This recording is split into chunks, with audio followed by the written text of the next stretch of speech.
I still remember the first time I saw Lena. She was standing in front of the library, holding a book upside down, pretending to read while trying not to laugh at something her friend said. I don't know why, but I couldn't look away. "Hey," I said, walking up to her. "You do know that book's upside down, right?" She blinked, then smiled, that kind of smile that hits you like sunlight after rain. "Maybe I like reading backward, makes life interesting." That was Lena, unpredictable, warm, and a little strange in the best way. We met again a few days later in the campus cafe. She was sitting alone this time. I ordered coffee I didn't even want just to have an excuse to talk. "Mind if I sit here?" I asked. She looked up, amused. "You again? The book critic?" "Guilty," I said, "but I promise I've reformed. I only correct grammar on Tuesdays." She laughed, the sound soft but real. That laugh, I swear it still echoes in my head sometimes. From that day, everything started to revolve around her. We'd meet after classes, talk about everything. Her dream of becoming a designer, my obsession with photography, our plans for the future. "You really think you'll travel the world with a camera?" she'd ask, sipping her latte. "I don't think." "I know," I'd say. "You'll design my travel posters." "And you'll take my pictures," she'd reply, smiling. Those conversations felt like home. Ethan, my best friend, used to tease me about her. "Man, you're gone. She's got you hypnotized." "Maybe," I'd admit. "But she's different. You'll see." He'd laugh. "You said that about Sarah in high school." "Yeah, and that lasted 3 weeks. This feels real." He patted my shoulder. "Just don't lose yourself trying to keep her." I didn't know what he meant then. Lena and I became inseparable. We'd study together, take long walks around campus, and stay up until dawn talking about meaningless things that somehow meant everything. I'd watch her sketch while she'd hum random tunes. She said she loved how I looked at her, like she was art. One night, under the dim dorm lights, she whispered, "You really think we'll last forever?" I didn't even hesitate. "I know we will." She smiled, but there was something in her eyes, a flicker I ignored. I thought it was shyness. Maybe it was something else. When I wasn't with her, I was talking about her. Ethan would roll his eyes. "You're in deep, bro." "I know," I'd laugh. "I've never felt this before." And that was the truth. Lena wasn't just someone I loved. She was someone I built my life around. My dreams started to include her without me realizing it. Looking back now, maybe that was my first mistake. Loving her like she could never leave. Because at that time, I honestly believed she never would. It started small. Unanswered messages. Calls she said she forgot to return. "Hey, you've been quiet lately," I said over the phone one night. "Everything okay?" "Yeah, just tired," she replied quickly. "Work's been crazy." "You sure? You sound distant." She laughed softly. "You're overthinking again, aren't you?" Maybe I was. But something about her tone felt wrong. Lighter, like she was somewhere else. "I just miss you," I said. "I miss you too. I'll make it up to you, I promise." But she didn't. Days turned into weeks of half conversations. Sometimes she'd cancel our plans last minute. "My boss added extra hours," she'd say. Other times, "My mom's not feeling well." Always something. When we finally met for dinner, she kept checking her phone. "Who keeps texting you?" I asked, trying to sound casual. "No one. Just work stuff." "Work texts at 9 p.m.? She sighed. "Can we not do this tonight? I just wanted to eat in peace." Her words hit harder than they should have. I nodded, pretending to understand, but my appetite vanished. Later, when she went to the restroom, I saw her phone light up. Ethan. A text. My chest tightened. I didn't read it. I didn't need to. I told myself it was harmless. They were friends too. Still, something cold crept into my gut. The next day, I met Ethan at the gym. "Hey man, you've talked to Lena lately?" I asked. He shrugged. Yeah, she mentioned she's been busy. You two text often? He hesitated, then smiled. Not much, why? No reason, just curious.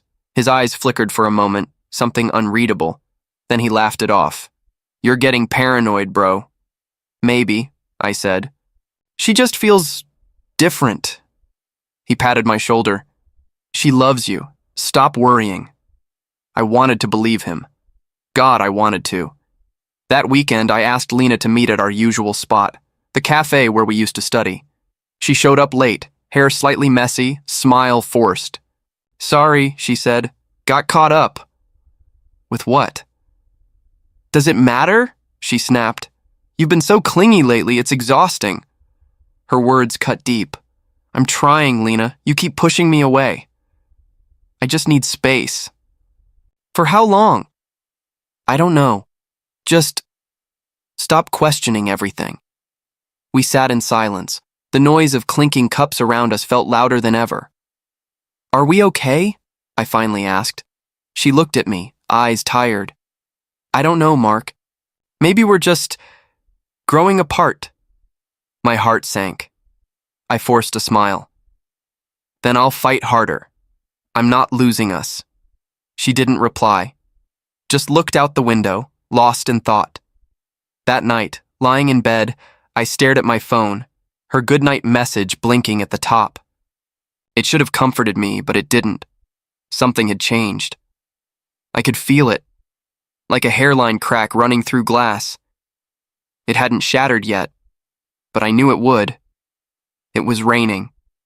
Not a soft drizzle, but the kind that soaks through your clothes and makes the city look like it's crying with you. I wasn't even supposed to be there. I'd finished late at work and decided to stop by the cafe across town, the one Lena loved but said she was too busy to visit lately. I don't know what drew me there. Maybe habit, maybe hope. The moment I saw her through the glass window, my heart stopped. She was sitting at a corner table laughing, that same laugh that used to be mine. But it wasn't me sitting across from her. It was Ethan. For a second, I thought my eyes were playing tricks on me. I blinked, wiped the rain from my face, stared again. Ethan leaned closer, saying something that made her cover her mouth, giggling. Then she reached out, her fingers brushing his hand. He didn't pull away. Neither did she. My stomach turned. No, it can't be. I wanted to burst inside, to shout, "What the hell are you doing?" But my legs refused to move. My hands were shaking so badly I could barely breathe. Are you okay, sir? A man passing by asked. Yeah, I lied, voice breaking. Just forgot something. He walked off. I stayed, rooted to the sidewalk, watching the two people I trusted most destroy everything in silence. Inside, Lena reached across the table again, fingers lacing with his. I saw her smile, the same one she used to give me when she said, "I love you." I pressed my palm against the cold glass, whispering, "Why, Lena?" The cafe lights blurred through the raindrops. It felt like the world had turned into a cruel painting, beautiful, distant, and broken. Ethan said something that made her laugh harder. Then she looked at him the way she used to look at me, eyes full of warmth, not guilt. That was the part that killed me. She wasn't sorry. She was happy. I stepped back. My reflection in the glass looked pale, ghost-like. I didn't recognize myself anymore. For a moment I thought about storming in, grabbing him by the collar, demanding answers. But what would? That fix. What could they possibly say that would make this make sense? I turned away. The rain hit harder, soaking through my jacket as I walked aimlessly down the street. My thoughts were loud, louder than the thunder overhead. She chose him. She actually chose him. Ethan's voice from weeks ago echoed in my head. She loves you, man. Stop worrying. I laughed bitterly. Yeah, you made sure I stopped worrying, didn't you? I muttered under my breath. My phone buzzed, a text from Lena. Lena. Sorry, I'm heading to bed early. Talk tomorrow? My vision blurred. I typed, sure. Sleep well. then deleted it before hitting send. I slipped my phone into my pocket and kept walking. The city lights smeared through the rain, each step heavier than the last. I didn't cry. Not yet. I just felt hollow.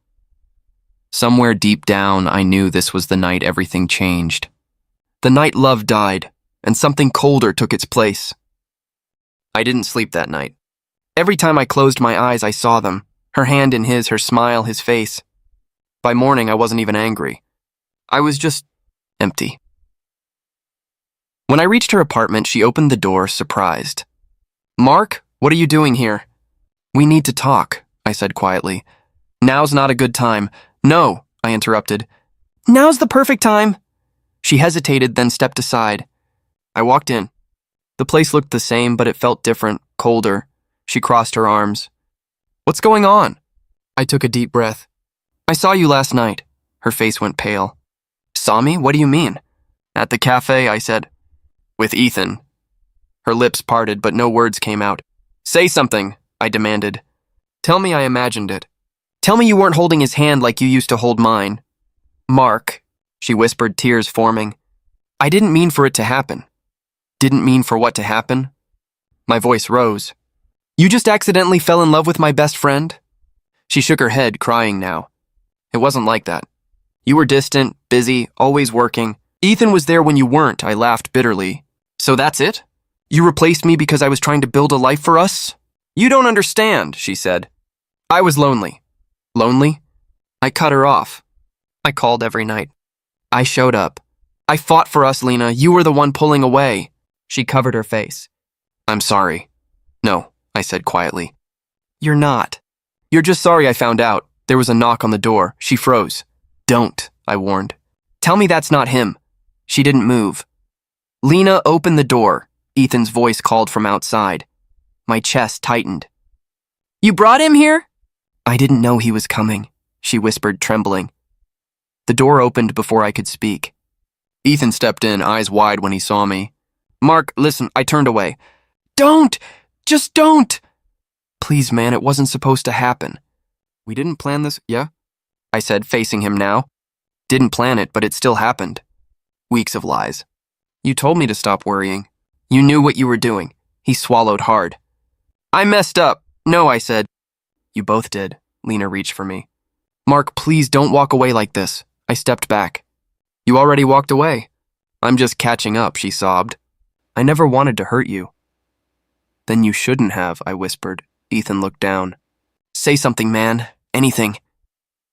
I stared at them, the two people I loved most, standing side by side like strangers wearing familiar faces.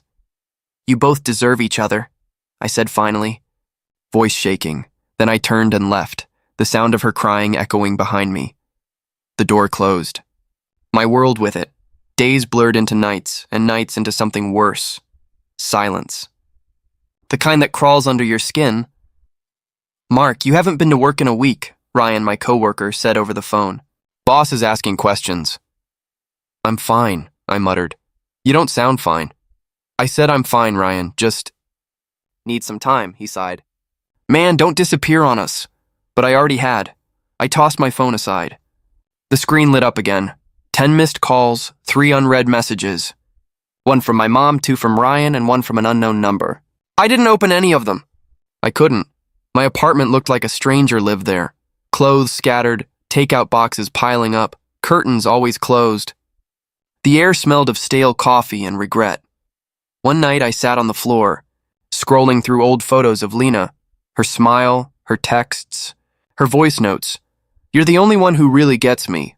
I played that one again, and again, until it hurt to breathe. I called her number once. It rang, then went to voicemail. Her voice sounded distant, rehearsed, too happy. "Hey, it's Lena, leave a message." I hung up before the beep. My hands were shaking. I whispered to the empty room. Was I too soft? Too trusting? Too blind? The silence didn't answer. It just watched. I texted Ethan once, "Why him, man? Why her?" Then deleted it before hitting send. Cowardly. Maybe, but I didn't want his pity. Ryan showed up one evening. Knocked 3 times before I opened the door. "Jesus, Mark," he said, stepping in. "You look like hell." Thanks, I muttered. He looked around. When was the last time you ate something not delivered in a box? I don't remember, he sighed, grabbing a stack of dishes. You can't keep doing this. I'm fine. No, you're not. I said I'm fine. My voice cracked. He froze, then set the dishes down gently. She's not worth this, man. I stared at him, eyes burning. She was my everything.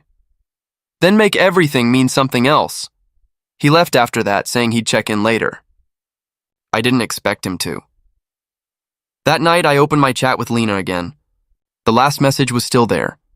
Good night. I laughed bitterly. Good night, huh? I scrolled up. Every memory, every promise, every I love you stared back. Then I pressed select all and hit delete. The phone asked, Are you sure? Yes, I whispered. Her pictures vanished. Her voice notes disappeared. The silence that followed felt heavier but cleaner, like ripping off a bandage that never healed. I leaned back against the wall, breathing hard. The city outside moved on without me. Cars, laughter, life. In that darkness, I made myself a promise. I'll never be that fool again. My voice broke. But the words stayed. For the first time in weeks, I almost believed them. Mark, you're alive, Ryan said when I finally walked into the office after nearly a month. Barely, I muttered, forcing a half smile. You look like you wrestled a storm. Maybe I did. He clapped my shoulder. Glad you're back, man. Don't vanish again, I nodded and sat down. My desk still had old coffee stains and a photo of the team, me, Ethan, and a few others. I turned it face down. That's when she spoke. You're the guy who used to handle marketing, right? I looked up. A woman stood there with calm eyes and a gentle voice. Yeah. Mark. Mara, she said, offering a hand. I joined while you were away. Right. Nice to meet you. She smiled faintly. Rough day? Rough month. She didn't pry, just nodded. If you ever need someone to listen, I make a mean cup of coffee. I chuckled softly. Noted. Later that day, I found myself at the break room, and there she was again, sipping coffee like she'd been waiting for me. Tough morning? She asked. Every morning's tough lately. Want to talk about it? I hesitated. You don't even know me. Sometimes strangers listen better than friends. That line stuck with me. I told her bits, not everything, just enough to breathe again. She cheated, I said finally. With someone I trusted. Her eyes didn't widen or pity me. She just said, that must have hurt. It did. Still does. Pain fades when you stop feeding it, she said softly. I leaned back. I've been feeding it every day. Then maybe it's time to starve it. That night, I went home and opened my curtains for the first time in weeks. The city lights spilled in, sharp and alive. The next morning, I showed up early. Mara smiled when she saw me. New routine? Trying something different, I said. Good. Consistency helps. We started having coffee every other day. Sometimes we talked about work, sometimes about random things, music, bad office coffee, how everyone pretended to understand the new boss. She never asked too many questions. She didn't push. She just listened. One evening, as we left the office, she said, You know, you don't look broken anymore. I laughed. Don't jinx it. Not a jinx, she said. Progress. I began hitting the gym again, eating better, sleeping at decent hours. Slowly, the fog in my mind began to lift. Ryan noticed too. You're different lately, he said. Trying to be, I replied. Every now and then, Lena's face would flash in my mind, the cafe, the rain, her hand in his. But instead of anger, I felt something else. Determination. I looked at my reflection one morning and whispered, She broke me, but I'm the one rebuilding. That night, Mara texted, Proud of you today. I smiled, genuinely this time. Maybe it wasn't love. Maybe it was something better, hope. Mark, the board's impressed, my manager said, sliding a folder across the table. You're being promoted to senior lead. For a moment, I just stared at him. You're serious? As a heart attack, he grinned. You earned it. I shook his hand, my pulse racing. Thank you. Really. As I walked back to my desk, I felt something I hadn't in months. Stability. The chaos inside me had finally turned into fuel. Ryan saw me grinning. Let me guess, you got it. Yeah, I said, laughing. Feels surreal. About time, man. You've been a machine lately. Guess pain's a decent motivator. He clapped my shoulder. Whatever it is, keep it up. Later that evening, I texted Mara. Got promoted today. She replied almost instantly. Told you the fire would find its way out. We met for coffee after work. She raised her cup. To healing? To rebuilding, I corrected with a smile. She laughed softly. You look different, stronger. I feel different, I said. Like I've been remade from the wreckage. You've been through hell, she said. Most people don't come back from that. I didn't think I would. I stared at the dark swirl in my coffee. For weeks, I hated waking up. Then I started working like a madman, anything to keep from thinking. And now? She asked. Now, I think. But it doesn't hurt as much, she nodded. That's growth. I leaned back. You ever feel like the version of you that existed before the pain was too naive? All the time, she said. But that version needed to exist, so you'd know who not to be. Her words hit me deeper than I expected. A few days later, the office buzzed with congratulations. People I barely spoke to before started noticing me. You're setting the bar high, one coworker joked. Trying my best, I said, smiling politely. At lunch, Mara found me at the balcony. You're avoiding the crowd, she teased. Still not used to attention, I admitted. Feels strange. You earned it. You turned heartbreak into momentum, I chuckled. That should be a motivational quote. Seriously, she said. You didn't lose her, Mark. You lost who you thought she was. That line froze me. Say that again, she smiled gently. You didn't lose her. You lost your illusion of her. I stared at her, stunned. That's exactly what I needed to hear. It's the truth, she said. She wasn't your forever. She was your lesson. I didn't reply right away. I just let the words settle like a calm wave inside me. That night, as I drove home, city lights blurred past my window. For once, they didn't remind me of her. They reminded me of what came after. I whispered to myself, I didn't lose her. I found myself. And for the first time in a long while, I actually believed it. The ballroom lights were bright enough to sting my eyes. I'd been shaking hands, smiling for cameras, pretending confidence came easy. Then I heard a voice I hadn't heard in a year. Mark? I froze mid-step. That voice could still slice through any noise. I turned. Lena stood there, a glass of champagne trembling slightly in her hand. Lena? I said evenly. Didn't expect to see you here. I, work with one of the sponsors now, she replied, her tone awkward. You look different. I should hope so. She gave a small, nervous laugh. You got promoted, right? Senior lead? Director now, I corrected. Got bumped up last quarter, her eyes widened. Wow, you always were ambitious. I sipped my drink. And you always underestimated me, her smile faltered. I didn't mean to hurt you the way I did, Mark, didn't you? She looked down. No, it wasn't supposed to happen like that. Things rarely do. The silence between us stretched, heavy with everything unsaid. She finally whispered, Ethan and we're not together anymore. I raised an eyebrow. Didn't ask. I just thought you should know. I don't need updates on people who don't exist in my life anymore. She flinched. You've changed. I had to, I said quietly. You taught me what happens when I don't. Her voice cracked. I never stopped thinking about you. I tilted my head. Thinking about me doesn't erase what you did. She sighed, stepping closer. I made mistakes, Mark. I was scared, confused, and I was loyal, I cut in. Guess we both played our parts. The tension around us was sharp, but I wasn't drowning in it this time. Her words didn't stab, they just echoed.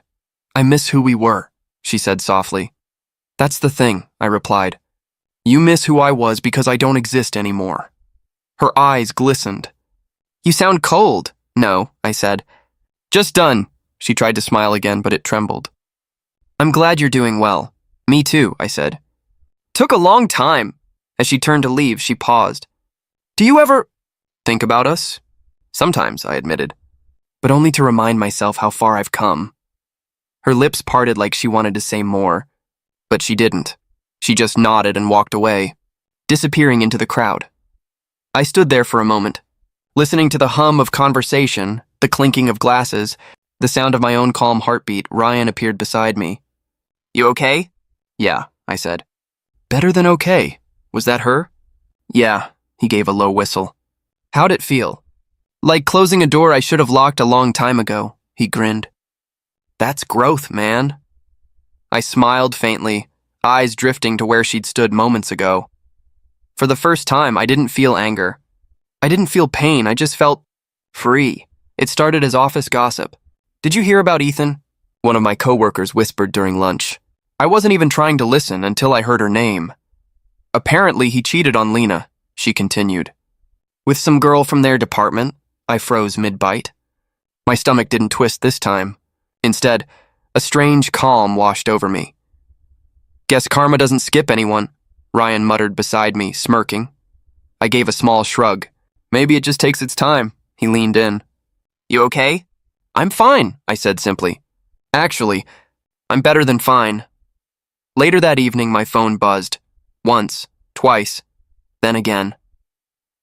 Lena. I stared at the screen. 5 missed calls, 3 messages. Mark, please. I just need to talk. You were right about everything. I'm sorry. My thumb hovered over the reply button, but I didn't press it. Not this time, I whispered to myself. Ryan noticed the silence in my office. You gonna answer her? I shook my head. No point. She's probably miserable right now.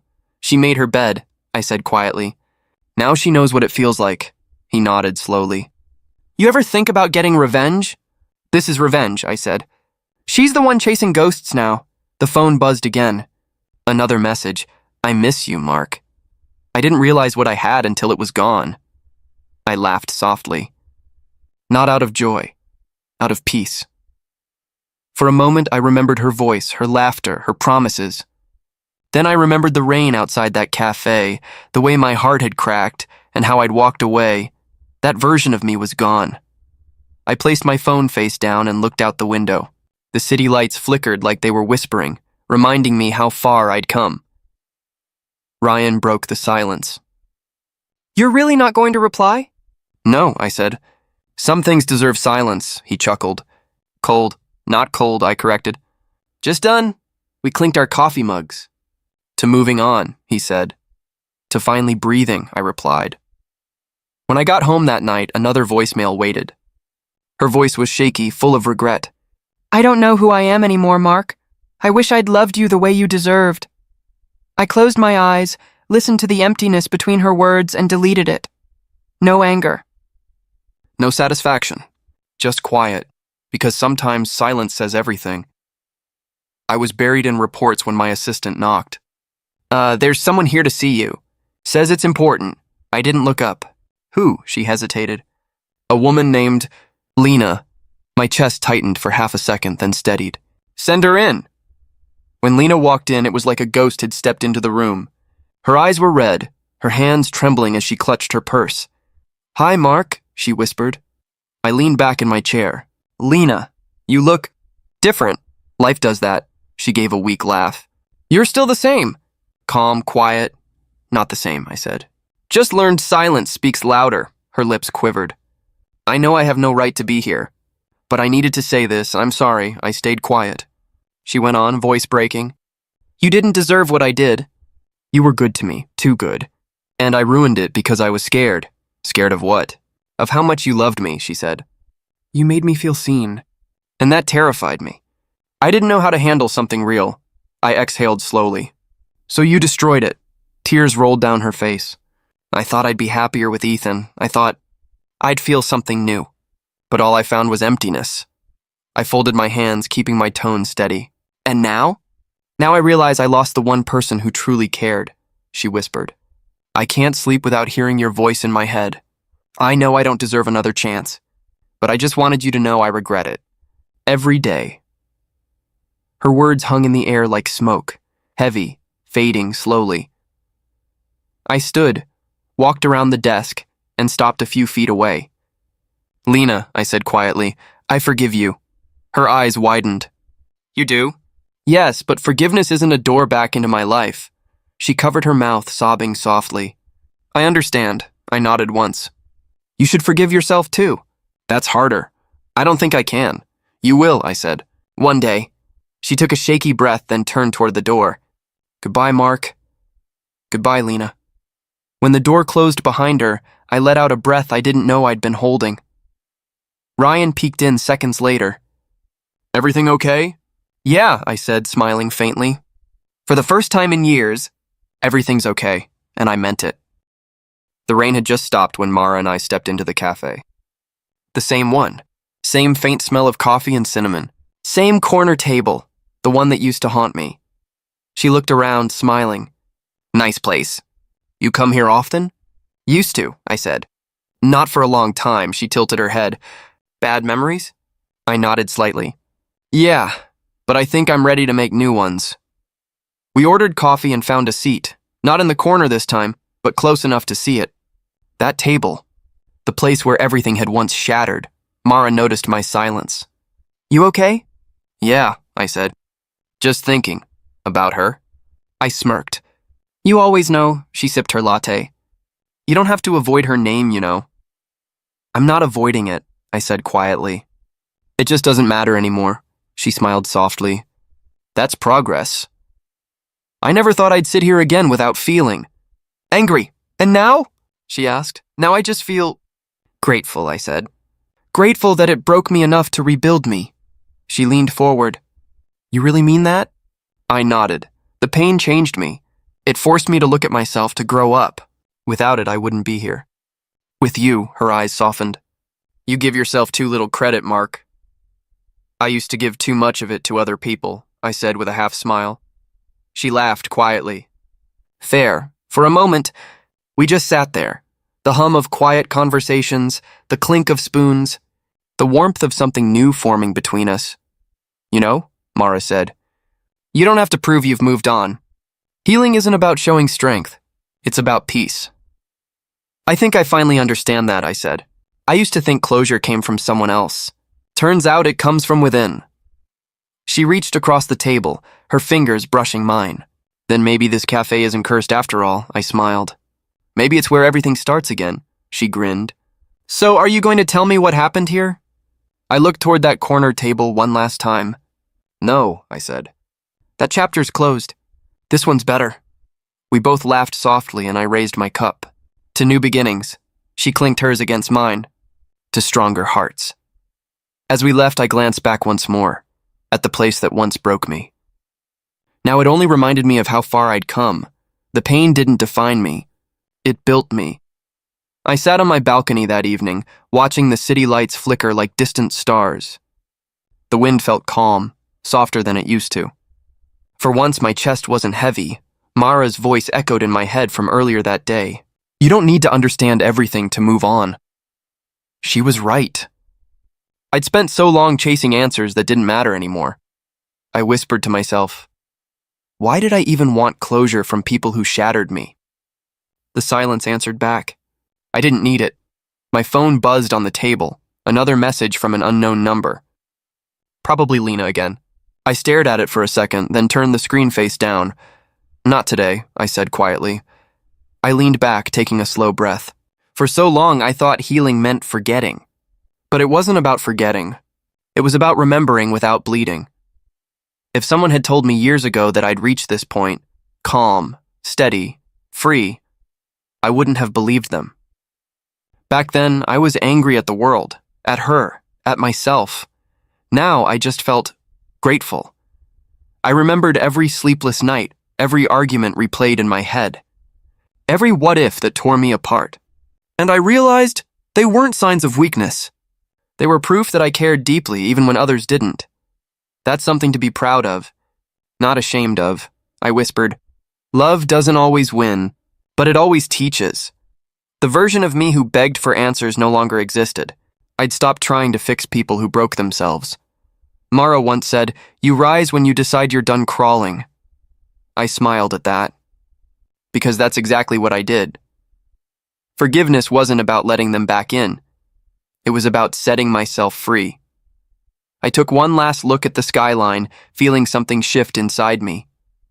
The pain that once defined me now felt distant, like a story I'd outgrown. I'm different now, I said softly, not because of them, but because I chose to rise. And for the first time, I truly believed it. The night air wrapped around me, peaceful and still. I didn't need closure. I'd already found my beginning. I looked out the window of my office as the sunset painted the skyline gold. The world looked quieter now, not because it had changed, but because I had. Mara knocked on the door lightly. "You're staying late again?" I smiled. "Just finishing a few reports." "Old habits." She walked in, holding 2 cups of coffee. "You still take it black?" "Yeah," I said, taking the cup. "Guess some things never change," she smirked. "Some do. You used to hate silence. Now you sit in it like it's peace." Her words made me pause. I think I used to fill silence because I was scared of hearing myself think. "And now?" She asked softly. "Now I listen," I replied. "I like what I hear," she smiled and sat across from me. "You've come a long way, you know," I nodded. I had to. The man I was before, he was built from fear. Fear of losing love, fear of being alone. But the man I am now, he's built from peace. Mara leaned back, studying me. "Do you ever think about her?" I exhaled slowly. "Sometimes, but not with anger. Just understanding. She was part of the story that made me who I am. But she's not the ending," she smiled gently. "That sounds like closure." "It is," I said. For a long time I thought closure came from others. Now I know it comes from acceptance. We sat in quiet for a while. The city lights began to flicker on outside. "You're finally happy," she said. "I am," I admitted. "Not because life's perfect, but because I am." Mara stood, giving me a small nod. "Then you're exactly where you're meant to be." After she left, I stared at my reflection in the glass. Calm, confident, whole, I whispered, almost to myself. I once thought she was the one. But losing her was how I finally found myself. The words lingered in the air like a quiet promise. For the first time in years, my story didn't feel like a tragedy. It felt like a beginning, and as the night settled in, I finally smiled. Not because I'd moved on, but because I'd arrived.